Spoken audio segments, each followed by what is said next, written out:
on va s'intéresser à savoir comment on calcule une probabilité quand on réalise 2 fois une même expérience aléatoire. On dit que c'est une expérience aléatoire à 2 épreuves. Donc sur cet exemple, on considère une urne qui contient 3 boules rouges et une boule verte. L'expérience consiste à tirer au sort une première boule, à regarder sa couleur. On va venir la remettre dans l'urne et dans un deuxième temps, on prend une deuxième boule parmi les 4. C'est une boule parmi les 4 le premier coup, on la remet et on repart pour refaire la même expérience pour tirer la deuxième boule.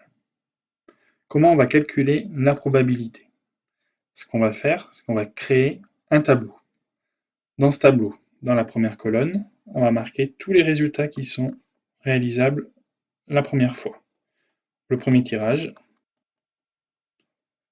Et ce qu'on va faire, c'est qu'on va numéroter les mêmes couleurs de boules. C'est-à-dire que pour les boules rouges, on va distinguer la boule numéro 1, 2 et 3. Et pour la boule verte, on n'en a qu'une, on l'appelle 1. On met tous les résultats ici, dans la première colonne. Et pour le deuxième tirage, toutes les issues possibles du deuxième tirage, on va les mettre sur la première ligne. Voilà. Ce qui nous donne ça. Et ce qu'on va faire pour savoir quels sont les résultats possibles, on va combiner les lignes et les colonnes. Donc ici, on recopie le résultat possible pour le premier tirage. Et à côté, on va mettre les résultats du deuxième tirage. Ce qui nous donne par exemple pour ici une boule rouge, la boule numéro 3, et une boule rouge, la boule numéro 1. Et on fait pareil pour les autres colonnes, les autres cases. Ensuite, on va nous poser des questions. Quel est le nombre d'issues totales? Donc, rappel, le nombre d'issues totales, c'est le nombre de résultats possibles, si on veut. Donc, il suffit juste de compter ici le nombre de cases qu'on a remplies, et on trouve qu'on en a 16, qui correspond à 4 lignes et 4 colonnes. Donc ça nous donne bien 16. 4 au carré, si on préfère. Ensuite, on nous pose des questions sur le calcul de probabilité. Donc petit rappel ici, en haut. Le calcul de la probabilité d'un événement, c'est le nombre de résultats qui sont favorables à l'événement A sur le nombre total d'issues. Donc ici, ce qui est important, c'est de bien voir, c'est qu'on nous demande exactement 2 boules rouges. C'est-à-dire que maintenant, on va venir chercher dans le tableau qu'on a rempli au-dessus, le nombre de fois on a 2 boules rouges. Donc, on va les compter, on va mettre un petit A, et on va en trouver 9.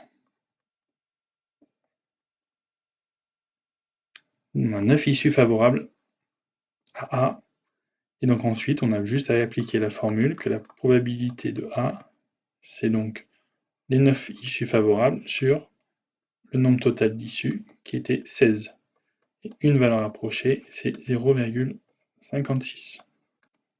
C'est-à-dire qu'on a 56% de chance, en théorie, d'obtenir exactement 2 boules rouges quand on fait cette expérience aléatoire. Maintenant, on nous demande d'obtenir au moins une boule verte. Donc, une boule verte. Et donc on nous demande une boule verte. Une verte. Donc c'est au moins une boule verte. Donc une verte et 2 vertes. D'accord, on repart ici. Donc là on a une boule verte, une boule verte, une boule verte, une boule verte ici, une boule verte et 2 boules vertes. Donc on se retrouve avec 7 issues qui sont favorables à B. On en déduit donc que la probabilité de B, c'est 7/16.